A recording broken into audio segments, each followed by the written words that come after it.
Welcome back, everyone, to Ready, Set, Sold. I'm your host, Bryan Vogt. I hope you're having a fantastic Saturday and making a fantastic weekend. With that said, we've been talking about staging this week and in this show, and how important staging is.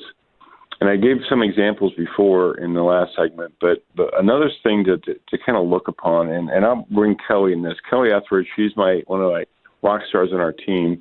She's with us today, and Kelly just went to Cancun, and she celebrated her 25th anniversary with her husband. So that's fantastic. There's another side to that she's laughing about, that she did go during hurricane season, so there was some issues there.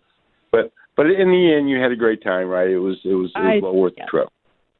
Yes, we had a wonderful time. There's worse places to be stranded at, right? Absolutely. We were stranded in paradise for 2 extra days, and it wasn't awful. And that's good, and that's good news. And the reason why I bring that up is many times if you look at your house and you look at if you were going on that trip to Cancun or some special place, whether it be downtown St. Louis, Chicago, wherever, and you have this vision that you're going into your hotel room, and you know on one side of the coin that there's been 500, 1,000 people maybe in this room before you, maybe even hours beforehand. But what's happening is they're creating an illusion. The hotel is creating an illusion, and they're creating an illusion that you're the first person that's been here, that no one else has been here, and that's what they want to create. And they do that by making sure the beds are all fluffed up, that the bathroom is in great working order. Now imagine if you're going on that trip and you walked in and the first thing you saw was an unmade bed. That would break the entire illusion. In fact, it might really, really kind of bring you back to reality, maybe even upset you depending on your personality profile. And you walked into the bathroom and you saw a bar of soap with no paper around it and was wet. Oh, my God. All of a sudden the reality comes in, right? The reality comes in that, oh, my gosh, somebody was either just here, this isn't really my room, the room isn't ready to go. Mm-hmm. Well, when we talk about staging, it's a similar situation. We want to create the illusion that we're not living there as sellers. I know it sounds a little crazy, but that's really what we're trying to do. We're trying to create that illusion that we're not there, and that's why making sure that those things in the bathrooms are picked up, making sure that the pictures are taken down, the family pictures, making sure all those things, taking you out of the equation, because as Kelly, we've talked before for the program, that can come into a real problem when it comes to selling a home when you're trying to show a house, right? Yeah, you want to depersonalize your home. You want your buyers to come in and think, where can I put my things?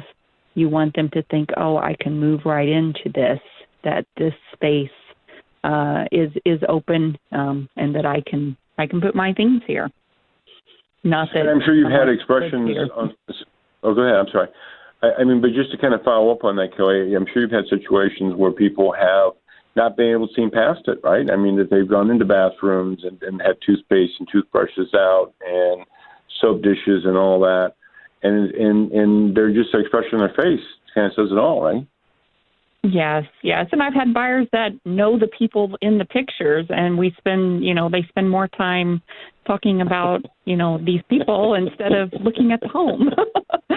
And the frustration part for sellers is they put all this work into staging their home, and what happens is they find out, or they don't realize is that the buyers are trying to put the family tree together, right?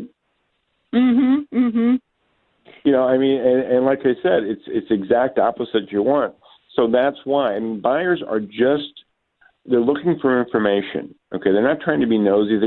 They're looking for information, and they're just trying to gather it. And when they see pictures, not only does it remind them that this is someone else's house, but also, well, okay, how many kids do they have? I know of one situation an agent was telling me about that the family had 3 kids. The space was fine, but they started to realize that the family living there now only had 1 child. And they started putting doubt if they really was going to have enough room to have 5 people in there when that wasn't even an issue before they saw the pictures. So it can have some detrimental situations, too, where it can put doubt in the buyer's mind. The other illusion that we want to do is create space. Think back of when you first bought your house.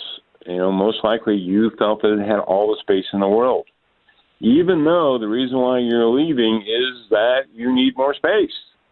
But you want to create that illusion, and that's why we talked about the garage, of making sure that has the ability to put one or two-car garage. If it's a one-car garage, put one car in, or two-car garage.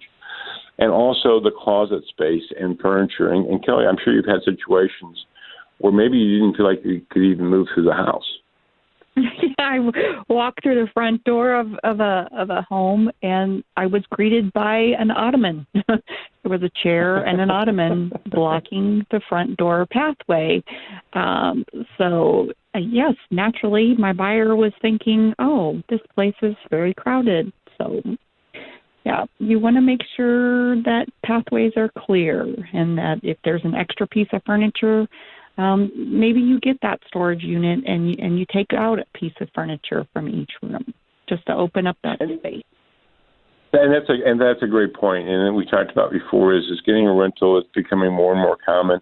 Sure, if you have a neighbor, that's fantastic, or a family member, but it's really best to try to get that furniture, whatever, out of the house, just because it just makes it much more spacious. And that's what people are buying. And kitchen cabinets, I've had situations, maybe you too, is they'll open those kitchen cabinets, and I've had Tupperware fall on people. I've had pots and pans fall on people's feet, right? Mm-hmm. And initially it's humorous, and there's kind of a laughter there, but many times, we don't see them writing offers on those houses. No. And that's the problem. And so, like I said, it is humorous to begin with. Now, again, like everything else, there's nothing 100%. Having a staged home doesn't mean that if you don't have a staged home that you can never sell your house. We're not saying that. But by doing these simple things, the lighting, the decluttering, the cleaning, fixing the things that need to be fixing, you can have so much more success and get, again, higher offers and getting faster sales than if not being staged. With that, we'll be coming up the last segment, and that's going to be the tip of the week, and it's going to be a big one, so you want to stay tuned for that. Listen to Ready, Set, Sold with your host, Bryan Vogt.